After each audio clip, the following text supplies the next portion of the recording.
A small farmer using average 1 acre, but many of them, about 50% less than 1 acre. No fertilizer usage, mainly because they can't access it, but partly because it's very expensive to buy for them. Use of hand hoe.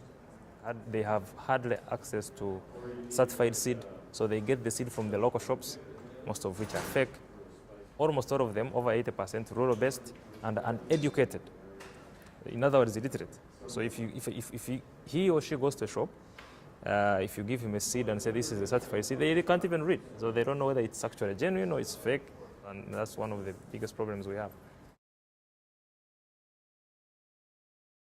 In Uganda, there's no education level for farmers. All of us are born farmers. If you're lucky and you go to school and you go back and farm, that's good. You find those doing a good job, but the majority of all don't even know how to read, how to write. With minimum technology, minimum knowledge.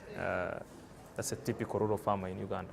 The good thing is that most of them are now organized in groups.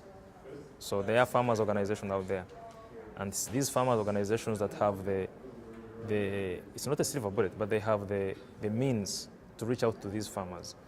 And the issue here is building capacity of these farmers. They may not have gone to school, but then they need to be trained on how to identify these fake seeds. They need to be trained on how to do good agricultural practices that increase their production. One of the most important things we have to do now is build the capacity of farmers' organization to be able to effectively deliver these kinds of services we're talking about to their members who are the farmers on the grassroots.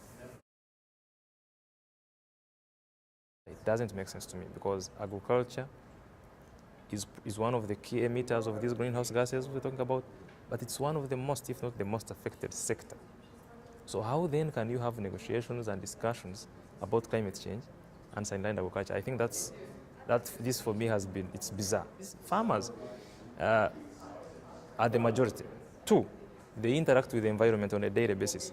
And therefore, they have the potential to change or to improve the environment, and they have the potential to destroy the environment.